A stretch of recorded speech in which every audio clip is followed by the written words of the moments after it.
Bismillah walhamdulillah wa sallallahu wa sallam ala rasulillah wa alihi wa sahbihi wa man ittaqa. Assalamu alaikum. Wa alaikum salam wa rahmatullahi wa barakatuh. Just recently we had a conversation about the famous Shaykh Muhammad Musa Nasr. And I was mentioning that he was one of the student teachers under Shaykh al-albaani. And he just passed away, rahimahullah, on his trip to make Umrah. And as he was stopping, he had a car crash around the city of Tabuk, right outside the city of Tabuk, rahimahullah. So I thought it would be suitable to mention some of the student teachers under Shaykh al-albaani, because sometimes we forget, and I think this generation has forgotten what happened. Shaykh al-albaani, during his era, rahimahullah, was one of the major shuyukh of our time. He was a muhaddith, rahimahullah. At that time, there were people like Shaykh ibn Uthaymeen, Shaykh Muqbil, and Shaykh al-albaani. These were the biggest three that we knew at the time here in the West. And so we all took a route to go study with them. A lot of times people went to Medina, or they went to Malaysia, or they went to other places to study as students, tulabul ilm, at the Islamic universities. Azhar is pretty famous. But all those places are not really the traditional way of studying. The traditional way of studying is to go to the Shaykh's house, his neighborhood, his town. Get to know that Shaykh. Get invited to his halaqat, or sit in his public halaqat until you can get into those halaqat, and you grow and you learn and learn and learn different things. So this was the halaqah of Shaykh al-albaani. Some people went to Yemen for Shaykh Muqbil. Myself and others, I was one of the students of al-Albani. Now it's important to note, when we were here in the state, we would study from al-Albani through through the phone back in those days. We would have phone conversations through the Shaykh. We didn't have Twitter, we didn't have YouTube at that time. So we did it through the phone. So we didn't meet him. I never got to meet him. When I went to go meet him, he was already passed away, rahimahullah.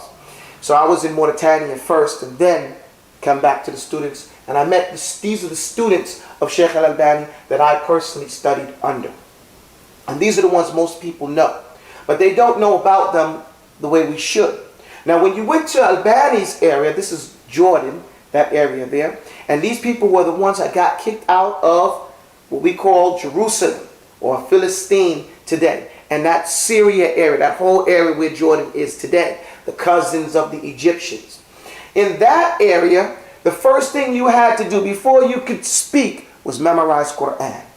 That was your first year, or 2 years, or 30 years. You got no further before you memorized the Qur'an.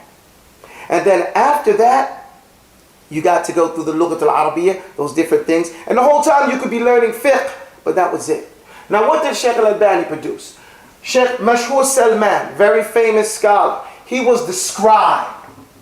He was, we call him the mouse in the house. He's the one in Shaykh al-albaani's room, his office. He wrote everything down Shaykh al-albaani did. In fact, if you notice all the hadith books, or most of the hadith books that were produced with al-Albani, it says i'tana bihi Shaykh Mashhur Salmaan. He's the one that wrote them.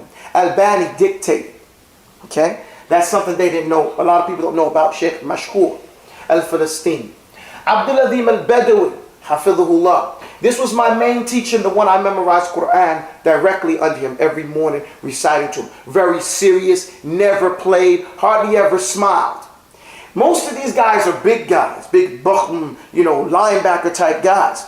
But aDZeem al-Badawi, he's a little guy. And he was the top shaykh, he was the faqih. He was the faqih and the shaykh of all these other shuyukh. Okay?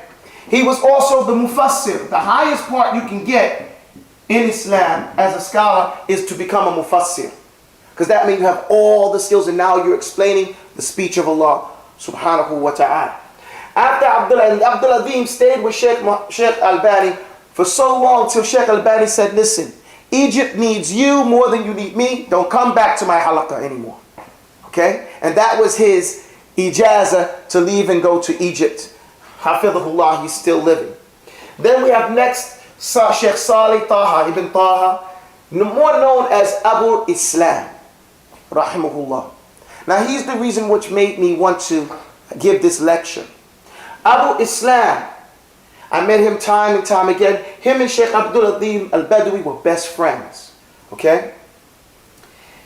Now he got sick, and after he deteriorated, and then he finally passed away about a month ago.